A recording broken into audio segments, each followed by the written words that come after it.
Drama के starting में Nuwan club में बैठी हुई थी, जहाँ पर कि उसे उसकी फ्रेंड बताती है तुम्हारा फियांसे गो वापस से चीट कर रहा है, वो किसी नई लड़की को घर लेके आया हुआ है।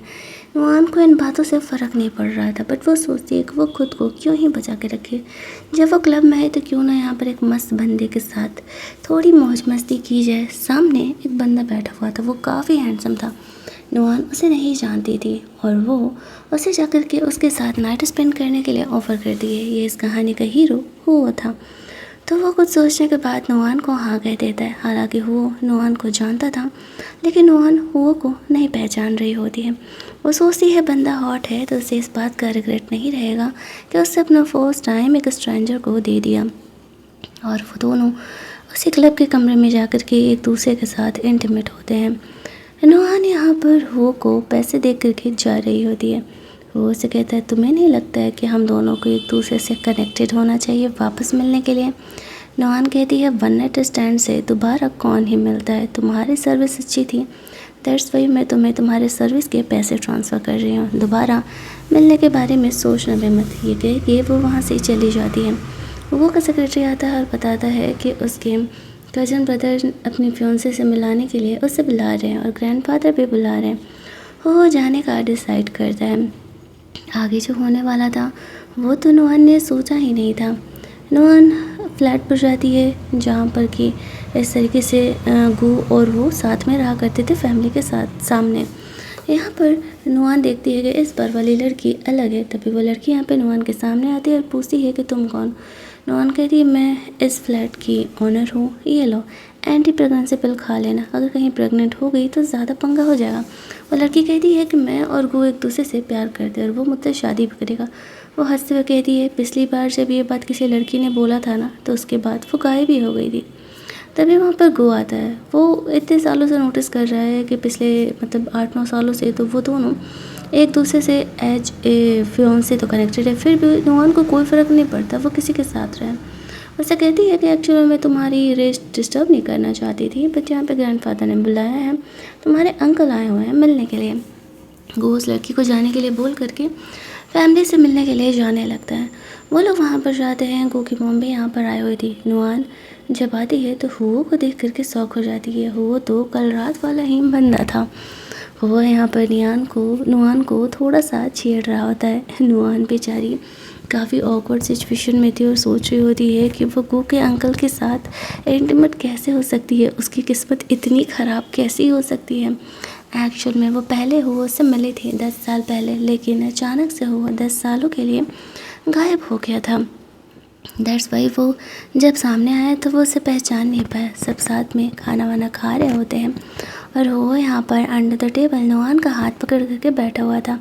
जब यहाँ पे ग्रैंडफादर उससे कुछ खाने वाने के लिए ऑफ़र कर रहे होते हैं तो वो बेचारी हाथ बाहर निकाल करके खा भी नहीं पा रही थी।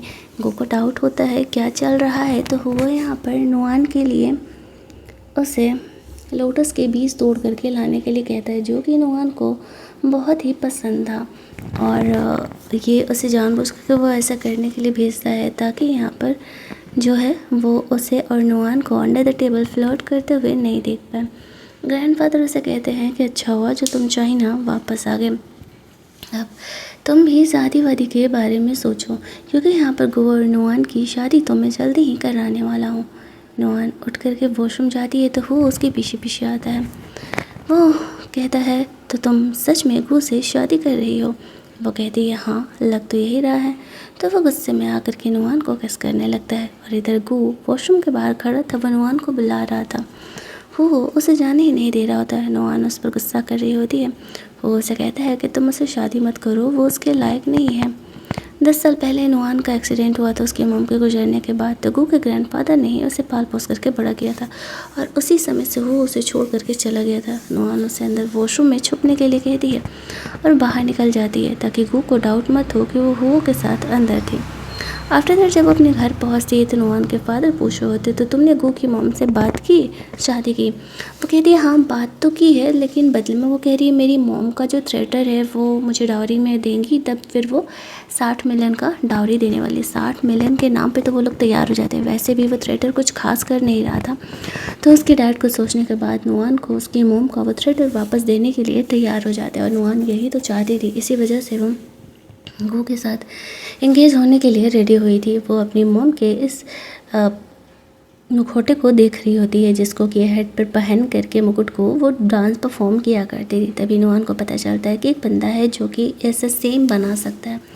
तो वो अगले दिन उस इंसान से मिलने के लिए जाती है, लेकिन ये देख के शौक हो जाती है कि वो इंसान कोई और नहीं वो ही है। अब नुआन उसे कहती है कि देखो मुझे ये डिज़ाइन चाहिए, मुझे क्या ये मिल पाएगा? वो उसे कहता है कि हाँ मैं बिल्कुल वैसा ही सेम बना दूँगा। नुआन उससे उसके चार्जेस पूछती है। वो उसे कहता है मुझे पैसे नहीं चाहिए। नुआन कहती है तो फिर बताओ तुम्हें क्या चाहिए? वो उसे कहता है कि मैं दोबारा एक बार तुम्हारे साथ नाइट स्पेंड करना चाहता हूँ। नुआन कुछ सोच करके उससे कहती है ठीक है मैं ये करने के लिए तैयार हूँ, लेकिन अभी नहीं, फ़िलहाल तुम पहले मुझे इसका सैम्पल बना करके दिखाओ कि तुम एक्चुअल में इसे बना सकते हो या नहीं। वो बोल देता है कि हाँ ठीक है चलो हम तुम्हें ये सैम्पल दिखाएंगे, लेकिन उससे पहले थोड़ा इंटरेस्ट तो ले ले। ये कह के वो आगे बढ़ता है और नुआन को किस करने लगता है। नुआन सोच रही होती है कि वो बंदा 10 साल पहले उसे छोड़ करके चला गया था, जब उसे उसकी सबसे ज़्यादा ज़रूरत थी उस एक्सीडेंट के बाद, और अब ये वापस आकर के उसे क्यों ही परेशान कर रहा है। वो हुआ के प्यार को शायद देखना नहीं चाह रही थी, और यहाँ पर वो चाहे उसे कितना भी प्यार दिखा रहा था वो उससे डिस्टेंस ही बना करके रख रही होती है। आफ्टर दैट उसे गो को क्लब में लेने के लिए जाना था। उसकी मॉम का कॉल आता है। नुआन क्लब में जाती है तो गो अपने दोस्तों के साथ मिल करके नुआन का मजाक उड़ाने लगता है और उसे छेड़ने लगता है, लेकिन नुआन उसे कहती है चुपचाप चल लो वरना ग्रैंडफादर को पता चल जाएगा कि तुम क्या कांड करती हो। गो गुस्सा होकर के उसे बुली करने लगता है, लेकिन थैंकफुली वो वहाँ पर आ जाता है उसे सेव करने के लिए, और वो गो की पिटाई लगाता है। वो कहता है तुम्हें तमीज़ नहीं है कि अपने फियोंसे से कैसे बिहेव करते हैं। वरना ऐसे की हालत में नुआन हो से भी ऐसे भिड़ने के लिए तैयार हो गया था। उसके दोस्त लोग उसे संभालते हैं। वो नुआन को वहाँ से लेकर के जाता है क्योंकि नुआन यहाँ पर इंजर्ड थे, उसके पैर में ऐसे चोट लग गया था। घर लेकर के जाता है और वो उसके पैर का फर्स्ट एड कर रहा होता है। नुआन उसे कहती है कि वो उससे दूर रहे, लेकिन वो उसके पास आने के लिए तो चोट भी खाने के लिए तैयार था। सीजर्स उसके गले पर रखने के बावजूद भी वो आगे बढ़ के नुआन को किस कर लेता है। तभी ग्रैंडफादर गो और उसकी मॉम यहाँ पर आ जाते हैं। वो जल्दी से वो छुपने के लिए कहती है। ग्रैंडफादर को पता चला था कि गो ने नुआन के साथ कैसे बिहेवियर किया। वो कहते हैं क्या ये हमेशा तुम्हारे साथ ऐसा करता है? तो वो कहती है नहीं नहीं ग्रैंडफादर ऐसा कुछ भी नहीं है, वो हमेशा मेरे साथ ऐसा नहीं करता है। वो झूठ बोल देती है क्योंकि जब तक उसे उसकी मॉम की वो लेगेसी नहीं मिल जाती, ऑब्वियस सी बात है कि वो ये शादी तो नहीं तोड़ने वाले। उसके डैड ने इसी शर्त पर वो लेगेसी देने के लिए माना था। तभी वो लोग कहने लगते हैं अरे ये अंकल का ब्रेसलेट यहाँ क्या कर रहा है? तो वो झूठ बोल देती है वो अंकल क्लब से मुझे घर छोड़ने के लिए आए थे ना, तो वो यहीं रह गया था। फ़ोन करने पे भी फ़ोन भी यही रिंग हो रहा था, तो यही झूठ बोल देती है वो। फिर बाहर जाती है तो वो बाहर से अंदर आता हुआ दिख रहा था, तो उसे फ़ोन लौटाते हुए कहती है कि एक्चुअल में तुम्हारा फ़ोन यहाँ पे रह गया था। वो चुपचाप उस फ़ोन को ले लेता है। आफ्टर दैट हम लोग देखते हैं कि वो इस तरीके से वहाँ से जा रही होती है, उसे उसके फ्रेंड का कॉल आ रहा था या फिर उसके सेक्रेटरी का। वो परफॉर्मेंस दिया करती थी बिल्कुल अपनी मॉम की तरह, लेकिन उसने अपनी आइडेंटिटी को छुपा करके रखा हुआ था और यहाँ पर वो परफॉर्मेंस वगैरह दे करके लौट रही होती है। तभी वहाँ पर उसे जल्दी जल्दी ड्रेस को चेंज करना पड़ता है क्योंकि इधर वो उससे मिलने के लिए बोल रहा था और किसी को ये बात पता नहीं था, इसी वजह से उसे ऐसा करना होता है।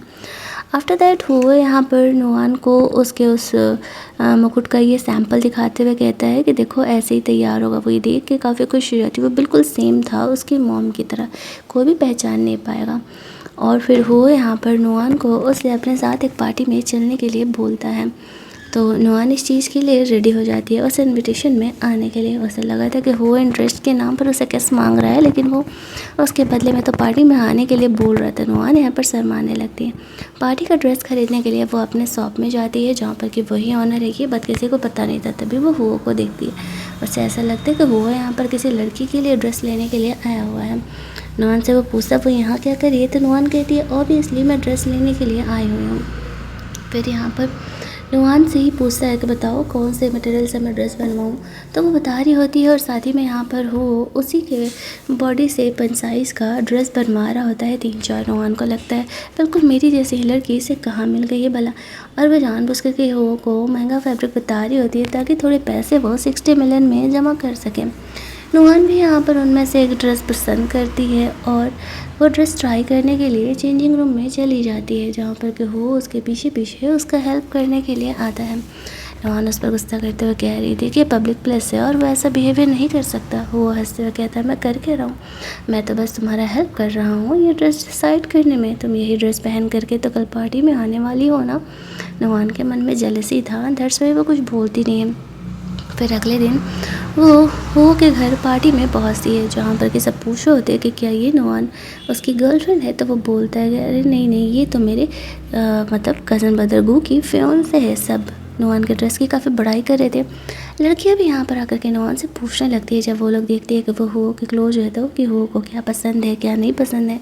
नुआन को यहाँ पर अपना बिजनेस करने का काफ़ी अच्छा मौका दिखता है। वो अपने ड्रेस शॉप का एडवर्टाइजमेंट करते हुए कहती है एक्चुअल में जो ड्रेस मैंने पहना है ना वो मुझे हो नहीं दिलाया है। ऐसे ड्रेसेस हो को बहुत पसंद आता है, अगर आप लोगों को ऐसे ड्रेसेस चाहिए तो इस शॉप से जा सकते हैं। वहाँ पर जीजी नाम की भी एक गर्ल आई हुई थी जो कि हो को पसंद करती थी और चाहती थी शादी करने के लिए। नुआन उसे भी उससे काफ़ी सारी चीज़ें शेयर करने लगती है, जिसे देख करके हो काफ़ी जेलस होने लगता है। उसे वहाँ से लेकर के जाता है कमरे में और बोल रहा था कि तुम ऐसे कैसे मुझे किसी और को शेयर कर सकती हो। नुआन उसे कहती है क्यों, तो प्रॉब्लम क्या है जब तुम दूसरी लड़की के लिए ड्रेसेस बनवा सकते हो। जहाँ तक मुझे लगता है कि शायद वो जीजी के लिए ही होगा क्योंकि वो मेरी ही हाइट की है। वो उससे कहता है क्यों, तुम्हें जेलसी हो रहा है कि मैं दूसरे के लिए बनवा रहा हूँ। वो कहती नहीं मुझे जेलसी क्यों होगा, मैं तो बस यूँ ही पूछ रही थी। उसे कहता है ढक्कन लड़की वो ड्रेसेस तुम्हारे लिए थे, वरना मैं तुम्हारे ड्रेस के सेपन साइज़ का क्यों ही बनवाता। वो सोचती हाँ बात तो सही है, लेकिन तब भी उसके मन का गुस्सा शांत नहीं होता है। वो गुस्सा मेन इस रीज़न से थी क्योंकि यहाँ पर वो पिछले 10 सालों से उसके आने का इंतज़ार कर रही थी और वो आया नहीं था यहाँ पर। हालांकि वो ये बात हो से पूछती नहीं है, वो उसे कुछ पैसे ऑफर करते हुए कहता है अगर तुम पैसे के लिए मुझसे शादी कर रही हो तो मत करो। ये इसका पासवर्ड तुम्हारा बर्थडे है और तुम इसे जितने पैसे चाहो निकाल सकती हो। हालांकि नुआन उसका कार्ड ले लेती है लेकिन वो इस्तेमाल नहीं करने वाली थी। वहाँ से वो बाहर निकल जाती है। उसे इस तरीके से कस्टमर्स के कॉल आ रहे होते हैं और बहुत सारी चीज़ें वो लोग बाई करना चाह रहे थे कल के पार्टी के बाद। नुआन 60 मिलियन जमा करके घर जाती है, जहाँ पर उसके स्टेप मदर उसको इंसल्ट करने का कोशिश कर रही थी कि तुम्हारे मॉम का थिएटर तुम्हें नहीं मिलने वाला था। नुआन गुस्से में आकर के उसे थप्पड़ मार देती है। यहाँ पर हम लोग देखते हैं कि उसके डैड आते हैं तो नुआन कंप्लेन करती है कि मैं तो यहाँ पर 60 मिलियन डाउरी लेकर के आई थी थिएटर के बदले, लेकिन यहाँ पर तो हमारी मॉम को वो पसंद ही नहीं आया। नुआन के डैड अपनी वाइफ पर गुस्सा करते हुए कहते हैं कि ऐसी हरकतें मत करें और वो उस कॉन्ट्रैक्ट पेपर पर साइन कर देते हैं। और नुआन कहती है कि उसकी जो सासू मॉम होने वाली है वो अगले 2-3 दिनों में 60 मिलियन का जो चेक है या फिर उसके अकाउंट में डायरेक्टली ट्रांसफ़र कर देंगे। नुआन को ये मिल चुका था, पैसे तो वो वैसे अपने डैड को देने ही वाली थी लेकिन इतनी आसानी से नहीं। और जब वो वहाँ से निकलती है तो 2 गुंडे लोग आकर के नुआन को छेड़ने लगते हैं। थैंकफुली वहाँ से हुआ गुजर रहा था तो वो नुआन का हेल्प करने के लिए आ जाता है। उसे हेल्प करने के चक्कर में वो थोड़ा सा इंजर्ड हो जाता है। बाकी का यहाँ पर उसके गार्ड लोग और सेक्रेटरी संभाल लेते हैं। नुआन ये देखती है कि हो उसके चक्कर में इंजर्ड हुआ है तो फिर वो घर जा करके उसका फ़ोन स्टार्ट कर रही होती है। और बेस्ट सी बात है भाई, जब ये बंदा उसकी वजह से इंजर्ड हुआ है तो नुआन को तो उसका फिक्र करना पड़ेगा ना। वो यहाँ पर सोच रही होती कि क्या ये सच में इससे प्यार करता है, आखिरकार वो उसके लिए इतना सब कुछ क्यों ही कर रहा है। हो अब पेन किलर की जगह नुआन को किस करते हुए कहता है अब जा कर के मेरा दर्द थोड़ा कम होगा। नुआन सोचती है कि ये लड़के की ये फ्लर्टिंग वाली बातें कभी ख़त्म नहीं होने वाली है, लेकिन वो 10 साल पहले जाने के लिए उसे माफ़ नहीं करने वाली थी। फिर नुआन ग्रैंडफादर से मिलने के लिए जाती है, जहाँ पर कि गो की मामा से कह रही होती है गो के साथ ज़्यादा से ज़्यादा समय बिताने के लिए, तभी तो यहाँ पर उन दोनों की शादी वादी भी आगे चल के हो पाएगी। वो ये बात सुनता है तो नुआन पर गुस्सा करने लगता है। नुआन उसे कहती है कि मैं गो से शादी करूँ या ना करूँ ये मेरी प्रॉब्लम है और तुम इस तरीके से उसमें इंटरफेयर नहीं कर सकते हो। वो को समझ नहीं आ रहा होता है कि नुआन आखिरकार क्यों ही गो से शादी करना चाहती है। वो इतना तो समझ ही गई होगी कि एक्चुअल में गो एक चीटर है, फिर भी वो उससे क्यों शादी करना चाहती है। दूसरी तरफ घू की मम्मा से कॉल करके कहती है जितनी जल्दी हो सके नुआन को प्रेग्नेंट करो, वरना वो वापस आ गया और मुझे डर है कि कंपनी का सारा जिम्मा ग्रैंडफादर उसे दे देंगे। मैं कुछ प्लान्स कर रही हूँ, जिस हिसाब से तुम चलोगे तो शायद यहाँ पर नुआन के साथ इंटीमेट हो सको। दूसरी तरफ नुआन यहाँ पे अपना डांस शो करके लौट रही होती, तभी गू उससे मिलने के लिए आता है। अगले कुछ दिनों में ग्रैंडफादर का बर्थडे था, तो उन्हें इस टाइप के डांस परफॉर्मेंसेस पसंद आते हैं, तो वो नुआन को बुक करने के लिए आया था। वो नुआन को पहचान नहीं पाता है। नुआन डांस परफॉर्मेंस के लिए 10 मिलियन का चार्ज उसे बताती है। गो उसे देने के लिए तैयार हो जाता है। आफ्टर दैट वो हुओ से एक रेस्टोरेंट में मिलने के लिए जाती है, जहाँ पर कि उसने उससे बुलाया हुआ था। वो गिरने लगती है तो वो आ करके उसे संभाल लेता है, और जो नुआन की स्टेप मदर थी वो भी वहीं पर थी, और वो हुओ और नुआन के पिक्चर को क्लिक कर लेती है। हुओ का एक्चुअल में क्या रिलेशनशिप है ये बात उसे पता नहीं था। उसे तो ऐसा लग रहा होता है कि नुआन का किसी के साथ अफेयर चल रहा है। वो नुआन को रेस्टोरेंट के अंदर लेकर के जाता है, जहाँ पर कि दोनों रोमांस कर रहे होते हैं। नुआन उसे कहती है तुमने मुझे ये करने के लिए बुलाया? वो कहता है नहीं, बुलाया तो खाना खाने के लिए है, लेकिन तुम इतनी टेस्टी दिख रही थी कि मैं खुद को कंट्रोल नहीं कर पाया। तभी वो नोटिस करता है कि एक्चुअल में उसके स्टेप मदर ने उनके पिक्चर ले लिए हैं। वो फ़िलहाल उसे घर जाने के लिए बोलता है, वरना घर पर तमाशा होगा। हालांकि ये नहीं बताता है कि उसके स्टेप मदर ने उनके पिक्चर क्लिक कर लिए हैं। नुआन सोचती है कि लड़का करना क्या चाहता है, कभी खुद ही बुलाता है और कभी खुद ही चला जाता है। घर जाती है तो देखती है कि ग्रैंडफादर उसकी मॉम को फ़ोटो को देख करके मिस कर रहे हैं। एक्चुअल में उनके रिलेशन काफ़ी अच्छे थे, वो उन्हें काफ़ी मानते थे। कह रहे होते हैं कि अगर तुम्हें पॉइजनिंग की वजह से तुम्हारी वॉइस नहीं गई होती तो आज तुम भी अपनी मॉम की तरह गाना बना गा रही होती। नुआन उन्हें काम डाउन कराती है और कहती है सब ठीक हो जाएगा। वो देखती है कि वो यहाँ पर लेट नाइट उसके मॉम के इस मुकुट को बना रहा। वो कहती है इतना लेट नाइट काम करने का ज़रूरत नहीं है, इतना भी अर्जेंट नहीं है। वो उसे कहता है नहीं, मैं इतना भी मेहनत नहीं कर रहा, क्यों तुम्हें मेरी फ़िक्र हो रही है? नुआन शर्माते हुए वहाँ से चली जाती है। अगले दिन उसकी स्टेप मदर गुस्से में उनके घर आती है और उनके फैमिली वालों को यानी गू और ग्रैंडफादर को दिखा रही होती है नुआन का फ़ोटो, कि देखिए नुआन गू को चीटिंग कर रही है और उसका फिर किसी के साथ चल रहा है। उस फ़ोटो में हुआ था, ये फैमिली तो पहचान जाती है। और नुआन से सवाल करने लगती है कि क्या चल रहा है, तो वो झूठ बोल रही थी कि एक्चुअल में वो तो स्लिप कर रही थी, तो हु ने मुझे संभाल लिया। अब जब उसके स्टेप मदर को पता चलता है कि ये लड़का एक्चुअल में इनका अंकल हु है, तो उनकी तो हालत ही ख़राब हो जाती है। वो कहती है वो सॉरी मुझे लगा कि किसी और लड़की के साथ इसका कुछ अफेयर चल रहा है। वो लोग कहने लगते हैं कि वो नुआन को ऐसे डिफेम कैसे कर सकती है भला। यहाँ पर हो उन पर गुस्सा करते हुए कहता है दोबारा अगर ऐसी हरकतें हुई तो ठीक नहीं होगा।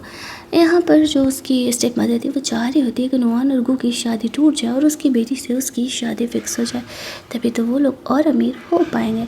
वो वहाँ से खिसक लेती है इससे पहले कि हो उसे अच्छा खासा पनिशमेंट दे। अब वो सोच रहा होता है कि काश ये बात सच में सबको पता चल पाता कि हम दोनों रिलेशनशिप में आना चाहते हैं, लेकिन नुआन अभी हो को माफ़ नहीं की थी, तो रिलेशनशिप की बात तो भूल ही जाओ। गो यहाँ पर कहता है कि नुआन मेरी फियांसे हो। हंसते हुए कहता है अच्छा तो वो पावन लड़की कौन थी? अगर नुआन तुम्हारी एक्शन में फियांसे तुम उसे मानते हो तो। नुआन वहाँ से बाहर निकलती है। वो उससे कहता है डोंट वरी, तुम्हारी स्टेप मदर तुम्हें दोबारा परेशान नहीं करेगी। नुआन उसे कहती है हाँ पता है, मैं परेशान करने भी नहीं दूँगी। वो फ़ोटो लेकर के वहाँ से चली जाती है। वहाँ से बाहर जाती है, अपने फादर को फ़ोटो दिखाते हुए कहती है देखिए ना मेरे स्टेप मदर ने जाकर के मेरी सासू मम्मा का मूड ख़राब कर दिया। अंकल तो सिर्फ मेरा हेल्प कर रहे थे, मैं गिर रही थी तो, और उन्होंने हमारे बीच शक का बीज बो दिया। अगर उन्होंने शादी करने से मना कर दिया तो फिर 60 मिलियन कहाँ से मिलेंगे। तो वो अपनी वाइफ पर काफ़ी गुस्सा करने लगता है कि वो वाहियात काम क्यों कर रही होती है। आफ्टर दैट यही खुश होकर के नुआन वहाँ से निकलती है। वो अपना स्टेज परफॉर्मेंस दे करके लौट रही थी, तभी एक बदमाश बिजनेसमैन के कुछ सिक्योरिटी गार्ड्स आ जाते हैं नुआन को उनसे मिलने के लिए लेकर के जाने, लेकिन नुआन पर्सनल मीटिंग नहीं किया करती थी तो वो मना कर देती है। वो लोग उसे परेशान करने लगते हैं तो वो आकर के यहाँ पर उसका हेल्प करता है। नुआन नोटिस करती है कि वो इंसर्ट है। वो डाउट कर रहा था कि ये लड़की नुआन ही है, लेकिन चीज़ें क्लियर नहीं थी, इसी वजह से वो उससे पूछता नहीं है। वो अपने कमरे में चले जाता है, जहाँ पर कि नुआन उसे देखने के लिए जाती है तो वह समझ जाती है कि एक्चुअल में वो इंसर्ट है। अब वो यहाँ पर उसका फर्स्ट ऐड करने लगती है। वो हो से ज़्यादा कुछ सवाल नहीं पूछती है। नुआन उसे कहता है कि क्या तुम कभी मुझसे प्यार करोगी, थोड़ा सा भी सही। नुआन उसे कहती है मैंने तुम्हें सिर्फ अपने अंकल की तरह माना है और तुम मुझे खुद से प्यार करने के लिए बोल रहे हो। अब भी 10 साल पहले वाली बात को लेकर के बैठे हुई थी कि एक्सीडेंट के बाद 10 साल पहले वो उसे छोड़ करके क्यों ही चला गया, वो भी सीधे 10 सालों के लिए। अगर वो उसके साथ होता तो शायद उसे कभी गू से एंगेज होने की ज़रूरत ही नहीं होती। वो की असलियत नुआन को नहीं पता था, दर्स भाई वो उसे माफ़ करने के लिए तैयार नहीं थी, चाहे वो उसे कितना भी प्यार जता ले। अगले दिन वो लोग वापस से खाने के टेबल पर मिलते हैं, जहाँ पर कि ग्रैंडफादर उससे पूछ रहे होते हैं कि तुम लोगों को हुआ क्या है, इतनी ऑकवर्ड क्यों है एक दूसरे के साथ। तो वो दोनों बहाना कर देते हैं। गो की मॉम पार्टी के लिए नुआन के लिए एक ड्रेस लेकर के आती है जो कि बहुत ही वाहियात थी, लेकिन वो उसका मजाक उड़ाते हुए कहता है अपने होने वाले बहू को इतनी घटिया सी ड्रेस ला करके दे रही हो, चलो नुआन मैं तुम्हें कुछ ड्रेस दिखाता हूँ। और वो यहाँ पर वही सारे ड्रेसेस लेकर के आता है जो कि नुआन ने बनवाया था, और उनमें से उसे बहुत ही पसंद आता, सारे उसके साइज के थे। नुआन उनमें से एक ड्रेस चूज कर लेती है पहनने के लिए, और वो बहुत ही खुश थी कि वो ने वहाँ पर उसके लिए इतने सारे ड्रेसेस अरेंज किए। वो की मम को देख करके गुस्सा आने लगता है कि वो इतना ज़्यादा नुआन को क्यों ही सपोर्ट कर रहा है। उन दोनों के बीच अगर रिलेशनशिप ज़्यादा अच्छे बन गए तो फिर ग्रैंडफादर कहीं वो और नुआन की ही शादी ना करा दे। वो जाकर के गो को कहने लगती है कि तुम कुछ तो करो यहाँ पे, क्योंकि वो और नुआन दोनों कुछ ज़्यादा ही क्लोज होते जा रहे हैं। ये लो उसकी रूम की चाबी, मैं ना उसे रात में ड्रिंक दूंगी और तुम उसके कमरे में एंटर कर जाना। रात में नुआन जब सोने की तैयारी कर रही थी तभी गो की मॉम उसे ऑरेंज जूस ला करके देती है। उसे पीते ही नुआन समझ जाती है कि इसमें कुछ तो मिला हुआ है, तो वो पीने की एक्टिंग करने लगती है। आधी रात को गो कमरे में चाबी से खोल करके अंदर एंटर करता है। यहाँ पर ऑरेंज जूस ख़त्म देखते हैं तो उसे लगता है कि नुआन ने उसे पी लिया होगा। जैसे वो उसके पास उसके साथ इंटीमेट होने के लिए जाता है तभी नुआन यहाँ पर उसकी पिटाई लगा देती है। ये कहते हुए मुझे लगा कि शायद कोई बदमाश इंसान कमरे में घुस गया है। तब तक वो यहाँ पर नुआन की आवाज़ सुन करके उसका हेल्प करने के लिए हाँ जाता है, और वो गो पर गुस्सा करने लगता है कि माना ये तुम्हारी फियांसे है, लेकिन तुम उसके साथ ज़बरदस्ती कैसे कर सकते हो, तुम दरवाज़ा चाबी से खोल करके अंदर आए हो जब वो सो रही है। तो अगर ऐसा हुआ ना तो दोबारा मैं यहाँ पर तुम्हारी इंगेजमेंट कैंसिल करवा दूंगा, और मैं इन चीज़ों को बिल्कुल भी बर्दाश्त नहीं करूंगा। ऐसा कह के यहाँ पर वो उसे वहाँ से जाने के लिए कहता है। नुआन से वो पूछता आखिरकार वो क्यों शादी करी ऐसे घटिया इंसान से, वो उसे कोई जवाब नहीं देती है। ग्रैंडफादर को भी सच्चाई बताने से रोक देती है। अगले दिन वो अपनी कंपनी जाती है और अपनी मॉम को निकाल देती है यहाँ से, ये कहते हुए कि अब आपका एक्चुअल में यहाँ पर रहना बिल्कुल भी ज़रूरी नहीं है, क्योंकि अभी ये कंपनी एक्चुअल में मेरी हो चुकी है।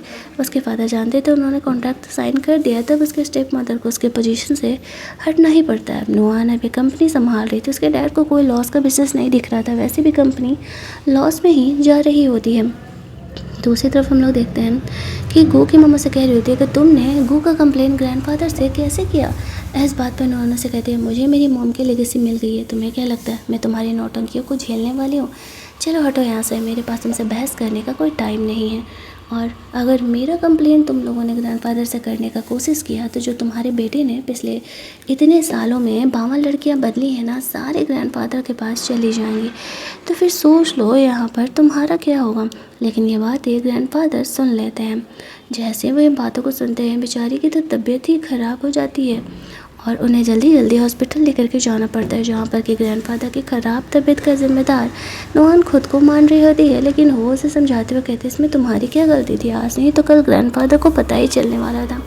फिर यहाँ पर हम लोग देखते हैं कि ग्रैंडफादर ठीक थे, डॉक्टर यहाँ पर उसका ट्रीटमेंट करके उसकी जान बचाते हैं। अब वो थोड़ी सी नॉर्मल होती है, ग्रैंडफादर को होश आता है तो वो लोग उससे बात करने के लिए जाते हैं। ग्रैंडफादर नुआन से कहते हैं मुझे माफ़ कर देना बेटा, मैं गो को अच्छे संस्कार नहीं दे पाया, मुझे तो सच पता ही नहीं था कि वो तुम्हारे साथ ऐसा बुरा बिहेवियर करता है। मैं तुम्हें अपने ग्रैंड डॉटर की तरह अडॉप्ट कर लूँगा, लेकिन तुम्हें खुद से शादी करने की कोई ज़रूरत नहीं है। नुआन खुश हो जाती है। ग्रैंडफादर ठीक होकर के घर लौट आते हैं। हालांकि उन्हें हो और नुआन के रिलेशनशिप के बारे में नहीं पता था, लेकिन गो से रिश्ता तो टूट चुका था। यहाँ पर थोड़ा सा नुआन ड्रंक हो जाती है, वो उसके पीछे पीछे कमरे में जाता है। वह नुआन को किस करते हुए कहता है अब तो वो उसके बारे में कम से कम सोच ही सकती है ना। नुआन उसे थोड़ा और टाइम मांगती है। वो उसे कहती है, बचपन में मैं तुमसे शादी करना चाहती थी, लेकिन जब एक्शन में मुझे तुम्हारी ज़रूरत पड़ी तो तुम मेरे साथ थे ही नहीं। इस तरीके का बकवास मेरे साथ मत किया करो कि तुम मुझे पसंद करते हो और तुम मुझसे शादी करना चाहते हो। पिछले 10 सालों से तुम मेरे साथ नहीं थे। तुमने बचपन में कहा था कि हाँ तुम मुझसे पसंद करते हो, लेकिन फिर ऐसे गायब हो गए जैसे कि तुम मेरे लाइफ में हो ही नहीं। वो ये बोल करके हो को कमरे से बाहर निकाल देती है। अगले दिन ग्रैंडफादर का बर्थडे था। सारे लोग अपने अपने तरफ से गिफ्ट लेकर के आए हुए थे। ग्रैंडफादर को नुआन का गिफ्ट काफ़ी पसंद आता। वो गुस्से गुस्सा थे तो उसे भाव नहीं दे रहे थे। नुआन को यहाँ पर गू ने बुक किया था वो डांस परफॉर्मेंस के लिए, तो नुआन बहाना बना करके मेकअप करने के लिए चली जाती है, तभी तो वो डांस परफॉर्मेंस देने के लिए आ पाएगी। फिर नुआन अपना डांस परफॉर्मेंस यहाँ पर फिनिश करती है और ग्रैंडफादर को काफ़ी अच्छा लगता है। लेकिन यहाँ पर वो को डाउट हो चुका था कि नुआन और वो डांसर दोनों ही सेम हैं, क्योंकि डांस ख़त्म होने के बाद ही नुआन यहाँ पर आई थी और डांस ख़त्म होने के पहले ही वो गायब हो गई थी। और भी बहुत सारे ऐसे कोइंसिडेंसेस थे, जैसे कि देखने के बाद यहाँ पर हो को पूरी तरीके से डाउट हो चुका था। इस पार्टी में यहाँ पर जीजी भी आई हुई थी, जो कि नुआन की ही शॉप का वो ड्रेस पहन करके आई थी। उसे लगा था कि हो उसे पसंद करेगा। शादी वादी के बाद यहाँ पे ग्रैंडफादर करना चाह रहे होते हैं, लेकिन वो मना कर देता है और कहता है कि नहीं, वो इस लड़की से शादी नहीं करेगा, वो किसी और को पसंद करता है। ग्रैंडफादर जानना चाह रहे थे कि आखिर कौन लड़की है भाई जिससे वो शादी करना चाहता, उसे पसंद करना चाहता। हमें तो कुछ भी पता ही नहीं था। और जीजी को गुस्सा आने लगता है कि हो नुआन के इतना क्लोज क्यों किया, उसने भी हम सबसे झूठ बोला है। वो तो ये दिखाती है कि उसके और हो के बीच में कुछ भी नहीं चलता है। और इधर हो को पता चल जाता है कि एक्चुअल में नुआन और वो डांसर दोनों ही सेम लड़की हैं।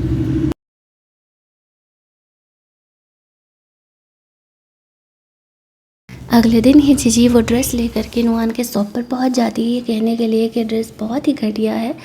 नुआन ऐसे मास्क लगा करके थी वहाँ ऑनर बन करके, ताकि यहाँ पर जीजी को पता ना चले। तो वो से कहती है कि तुम झूठ बोल रही हो, ये ड्रेस जो है बहुत ही अच्छा है और ये तुम्हारी बॉडी को रिएक्ट कर ही नहीं सकता है। वो जैसे तैसे करके अपने शॉप के प्रॉब्लम को सॉल्व कर दिए। जो और कस्टमर्स थे वो देखते हैं कि एक्चुअल में ये शॉप के ओनर नुआन सही कह रही है, ड्रेस में कोई प्रॉब्लम नहीं है, जीजी ही जानबूझ करके प्रॉब्लम क्रिएट कर रही है। तो वो लोग और भी ड्रेसेज यहाँ से बाई करके ले करके जाते हैं। लेकिन जब वो नुआन को उस शॉप से निकलते हुए देखती है तो जीजी को डाउट हो जाता है कि नुआन ही उस शॉप की ऑनर है। दर्स वही इस बात का पता लगाने के लिए बोलती है। नुआन वहाँ से निकल करके हो से मिलने के लिए जाती है। हो ने कुछ और चीज़ें उसके लिए उस मुकुट से रिलेटेड बना दी थी। वही चीज़ें देख करके काफ़ी खुश हो रही होती है। तभी वहाँ पर उसे हो के कुछ फ़ोटोज हाथ लगते हैं, जो कि नुआन के थे। पिछले 10 सालों में हर बर्थडे पर वो उसे गिफ्ट भेजा करता था और उसकी सारी चीज़ों पर उसने नज़र रखा हुआ था। नुआन उसे कहती है कि आखिरकार तुम मुझसे इतना प्यार करते थे, मेरे बारे में सब कुछ इन्फॉर्मेशन रखते थे, तो तुम चले क्यों गए। तो वो उसे कहता है कि एक्चुअल में 10 साल पहले जब तुम्हारा एक्सीडेंट हुआ था तो तुम मरने के कगार पे थी। मैं बुद्धा टेम्पल गया हुआ था। अगले 3 दिनों तक लगातार मैंने वर्शिप किया, तब मुझे ये बुद्धा बीड्स का ये ब्रेसलेट मिला था ताकि तुम्हारी जान बच सके। उसके बाद मेरी हालत खुद इतनी ख़राब हो गई थी कि मैं तुम्हें देने के लिए आ ही नहीं पाया और मुझे फ़ॉरेन ट्रीटमेंट के लिए भेज दिया गया। और फिर मुझे कंपनी में वहाँ कुछ प्रॉब्लम हो गए, मैं उन्हें संभालने में रह गया। हाँ, मेरी इतनी गलती है कि मुझे तुम्हें कांटेक्ट करना चाहिए था, वो मैंने नहीं किया, लेकिन मैं कभी तुम्हें नहीं भूल पाया। और दैट्स वाई जैसे ही सारे प्रॉब्लम सॉल्व हुए मैं तुम्हें लेने के लिए यहाँ वापस आ गया। क्या तुम मुझे थोड़ा सा भी पसंद नहीं करती। नुआन कहती हाँ मानती हूँ कि थोड़ा पसंद करती हूँ, लेकिन तब भी वक्त लगेगा। वो कहता है जब 10 साल इंतज़ार किए हैं तो कुछ टाइम और वेट कर लेंगे, कोई प्रॉब्लम नहीं है। उन दोनों को ऐसे कोशी कोशी बात करते हुए गू देख लेता है। नुआन वहाँ से निकलती तो उसे कहता है कि तुम हो के साथ अफेयर चला रही होगा, ग्रैंडफादर को बता दिया। तो नुआन हंसते हुए कहती है तो तुम्हें क्या लगता है ग्रैंडफादर हम पर गुस्सा करेंगे। चलो आज गुस्सा करेंगे, कल को तुम मान ही जाएंगे। और सोचो अगर हो से शादी करके मैं तुम्हारी आंटी बन गई तो कितना मज़ा आने वाला है। तो मेरे मैटर में ना पंगे मत क्रिएट करो, जाओ अपने उन 52-53 लड़कियों के पास जाओ जिन्हें के इस्तेमाल करके तुमने छोड़ दिया है। और हाँ, वो तुमसे लाख गुना ज़्यादा बेहतर है, बॉडी में, खूबसूरती में, पैसे में एंड पावर में भी। तो चलो खिसको यहाँ से, मेरा दिमाग का दही मत करो। ऐसा कह के वो गू को कमरे से निकाल देती है। अगले दिन जब वो अपना शो परफॉर्मेंस देने के लिए जा रही थी, तभी एक बदमाश बिजनेसमैन वापस से नुआन से मिलने का जिद करता है। जो मुकुट यहाँ पर नुआन ने बनाया था उसे बाई करने के लिए। नुआन यहाँ पर उस नकली को बेच करके असली लेना चाहती थी और वो असली मुकुट उसी बिजनेसमैन के ऑफिस में था। ये बात वो अच्छे से जानती थी। वो इसे ख़रीद करके महंगे दामों में बेचना चाहता था। दैट्स व्हाई वो नुआन से वो ख़रीदना चाहता था। वहाँ पर जब वो जाती है तो देखती है कि वो भी साथ में, उसके सामने तो वो कुछ नहीं बोलता है, लेकिन बाद में स्पेशली नुआन से बात करने के लिए आता है। नुआन को समझ नहीं आ रहा था कि आखिरकार वो इन चीज़ों को बेचे या ना बेचे, लेकिन तभी वो यहाँ पर बीच में आ जाता है और सिचुएशन को संभाल लेता है। अब उसे तो पता था कि नुआन और वो डांसर दोनों सेम ही हैं, तो उसे कुछ ज़्यादा ही प्रोटेक्ट कर रहा था। उस बिजनेसमैन के जाने के बाद वो नुआन को कहता है, मुझे पता है कि तुम नुआन हो, तुम अपनी जान ऐसे जोखिम में क्यों ही डाल रहे हो, तुम्हें पता है वो बिजनेसमैन कितना बदमाश है। नुआन उसे कहती है, हाँ मुझे सब कुछ पता है, लेकिन मुझे मेरी मॉम का वो मुकुट वापस चाहिए और ये इसी बिजनेसमैन के पास है। दैट्स वाई मुझे उससे तो वो लेना ही पड़ेगा। यहाँ पर वो समझ नहीं पा रहा होता है कि क्या इतना ज़्यादा ज़रूरी है। वो कहती है, हाँ वो मेरी मॉम की अंतिम निशानी है। वो उसे कहता है, ठीक है मैं उसे वापस लाने में तुम्हारी हेल्प ज़रूर ही करूँगा, लेकिन तुम उस बिजनेसमैन से दूर हो क्योंकि वो बहुत ही ज़्यादा ख़तरनाक है। वहाँ से निकल करके वो लोग खाने के टेबल पर जाते हैं, जहाँ पर कि गू और उसकी मॉम गू को कंपनी के कुछ और शेयर्स देने के लिए ग्रैंडफादर को बोल रही होती है। तो ग्रैंडफादर उसे कहते हैं कि पहले ये खुद का वर्थ तो प्रूफ कर ले, तब इसे कुछ और शेयर्स मिलेंगे ना। ऐसे ही में शेयर्स देते जो पता चला कि किसी काम का ही नहीं है, उससे अच्छा काम तो हो ही कर रहा है। वैसे भी देखा जाए तो ये कंपनी के 90% शेयर तो हो ही डिज़र्व करता है। ये सुन करके गू और उसकी मॉम को और ज़्यादा गुस्सा आने लगता है कि ये हो 10 साल बाद वापस क्यों आ गया। वो लोग प्लान कर रहे थे कि कैसे न कैसे करके यहाँ पर गू को कंपनी के अच्छे खासे शेयर्स की क्वांटिटी दिला देने के लिए। खाना वाना खाने के बाद वो लोग लौट जाते हैं। वो यहाँ पर नुआन से कह रहा होता है कि हम जल्दी से इस प्रॉब्लम को सॉल्व करके शादी वादी कर लेते, लेकिन नुआन अभी शादी करने के लिए तैयार नहीं थी। अपने फादर से मिलती है तो फादर उसे कहते हैं कि हमारी कंपनी में प्रॉब्लम हो रहा है, क्या वो उसकी हेल्प करेगी। नुआन हेल्प करने के बहाने कंपनी के काफ़ी सारे सीक्रेट्स निकालने का प्लान करी थी ताकि अपने डैड को सबक सिखा सके। उसे अपनी मॉम का थ्रेटर तो मिल ही चुका था, अब उसे घंटा फ़र्क नहीं पड़ता था किसी से। दैट्स वही सारी चाल चल रही होती है। फादर से बात करने के बाद वो वहाँ से बाहर निकलती है। हु को वो बीच बीच में सारी इन्फॉर्मेशन दे रही होती है। फाइनली वो जो मुकुट है वो पूरी तरीके से कंप्लीट हो चुका था, तब वो उसे सेल करने के लिए उस बिजनेसमैन से दोबारा कांटेक्ट करने का डिसाइड करती है। इसे वहाँ पर लेकर के जाएगी और वो रिप्लेस कर देगी ताकि बिजनेसमैन को ये लगे कि एक्चुअल में असली वाला उसी के पास है। और ये यही सारा कोशिश कर रही होती है। वो अपने ऑफिस शो के लिए रेडी हो रही थी, तभी वो बिजनेसमैन उससे मिलने के लिए आता है और कहता है कि एक्चुअली मैं तुम्हारा वो मुकुट खरीदना चाहता हूँ, क्या तुम मुझे दिखाओगी यहाँ पर कि मुकुट तुमने कहाँ रखा हुआ है। नॉन उसे कहती है कि हाँ ठीक है मैं तुम्हें दिखा देती हूँ। जब वो उसे दिखाती है तो वो काफ़ी ध्यान से उसे नोटिस कर रहा था, बट थैंकफुली हुआ ने उसे इतने अच्छे तरीके से बनाया था कि वो पहचान नहीं पाता है कि एक्चुअल में वो असली है या नकली। लेकिन वो नुआन से ये फ्री में ही छीनना चाह रहा था। नुआन को लगा था कि कम से कम वो उसे कुछ पैसे तो देगा ही। वह नुआन को पकड़ लेता है, लेकिन थैंकफुली वहाँ पर हो आ जाता है और वो सिचुएशन को संभाल लेता है। वह नुआन को वहाँ से लेकर के जाता है और ये बात ग्रैंडफादर को पता चल जाता है कि हो और नुआन दोनों रिलेशनशिप में। वो हो पर बहुत ही गुस्सा कर रहे थे। नुआन बीच में आ जाती है और कहती है कि ग्रैंडफादर मैं शुरुआत से ही हो से प्यार करती हूँ, तो अगर आपको पनिशमेंट देना है तो आप मुझे भी दे सकते हो। ग्रैंडफादर समझ जाते हैं कि ये दोनों ही जब एक दूसरे से प्यार करते हैं तो फिर बीच में आने का कोई फ़ायदा नहीं है। वैसे भी नुआन ने कुछ गलती तो की नहीं है, तो फिर पनिशमेंट क्यों ही देना। जीजी ने ये बातें ग्रैंडफादर को बता दिया था, ये सोचते हुए कि ग्रैंडफादर उन दोनों का रिश्ता कभी नहीं करने देंगे। लेकिन एक दो डंडा मारने के बाद वो उसके और नुआन के रिलेशनशिप को मान जाता है और कहते हैं बेटा वैसे भी तो मैं तुम्हें बहुत ही मानता हूँ, अच्छा हुआ जो हो से तुम्हें प्यार हो गया। जीजी को बहुत ही गुस्सा आ रहा था, उसे घर से निकाल दिया जाता है ये कहते हुए कि तुम्हारा तो वैसे भी कोई चांस नहीं था। वो ने जब एक बार में कह दिया कि वो तुमसे प्यार नहीं करता तो नहीं कहता है। अब वो दोनों सबके सामने यहाँ पर रिलेशनशिप में आ चुके थे। वो कहीं ना कहीं बहुत ही खुश था। लेकिन दूसरी तरफ हम लोग देखते हैं कि गू, जीजी, वो बदमाश बिजनेसमैन और उसकी मॉम चारों ही मिल करके अब प्लान कर रहे थे ऐसे हो को सबक सिखाने का और साथ ही में नुआन से वो उसका मुकुट छीन लेने का। चारों अपने फ़ायदे के लिए एक दूसरे से जुड़े हुए थे और साथ में यहाँ पर नुआन को किडनैप करके वो मुकुट छीनने का प्लान कर रहे होते हैं। ये बात नुआन को पता नहीं था। वो उसे कहता है कि इधर कुछ दिनों तक तुम कहीं नहीं जाओगे, मुझे डर है कि तुम्हारी जान को खतरा है। वो खुद उस बिजनेसमैन को संभालने का कोशिश कर रहा था, लेकिन नुआन को वो किडनैप कर लेता है और उसे कह रहा होता है तुमने गलती कर दी यहाँ अकेले आकर के। हो को पता चलता है कि मना करने के बावजूद भी नुआन उस बिजनेसमैन से अकेले मिलने के लिए गई है, तो वो काफ़ी घबरा जाता है। वो समझ जाता है कि उसकी जान खतरे में है। वो नुआन को बुली कर रहा था, तब तक यहाँ पर हो आकर के उसे प्रोटेक्ट कर लेता है। हालांकि उसे सेव करने के चक्कर में वो थोड़ा सा इंसर्ट हो जाता है और नुआन को बुरा लगने लगता है कि उसे हुओ की बात माननी चाहिए थी, यहाँ अकेले नहीं आना चाहिए था। अब वो ऐसे इंजरी में था तो वो लोग उसे जल्दी जल्दी घर लेकर के जाते हैं। अब तक कंपनी में जो कांड गौर उसकी मॉम ने किया था, इस वजह से उन्हें बिजनेस फ्रॉड में जेल भेज दिया जाता है। नुआन के डैड की कंपनी बैंकरप्ट हो चुकी थी। नुआन कहती है आप लोगों ने जो मेरी मॉम के साथ किया उसका बदला सज़ा आपको मिल रहा है। यहाँ पर अब मेरी मॉम का थ्रेटर मेरे पास है, तो मैं आपका हेल्प किसी हालत में नहीं करने वाली हूँ। वो अपने डैड का हेल्प करने से मना कर देती है। गो से भी पीछे छूट चुका था। जीजी और वो बदमाश बिजनेसमैन भी जेल जा चुके थे किडनैपिंग के केस में। एंडिंग में हो और नुआन दोनों एक हो जाते हैं और हमारी ये कहानी यहीं पर एंड कर दी जाती है। अगर आपको ये कहानी अच्छी लगी होगी तो वीडियो को लाइक और शेयर करना मत भूलना। चैनल को सब्सक्राइब कर लेना ताकि नए वीडियोज़ की नोटिफिकेशन आपको मिलते रहे। चलिए जल्दी से मिल लेते हैं हम लोग एक और नई कहानी के हिंदी एक्सप्लेनेशन में। तब तक के लिए कीप लिसनिंग।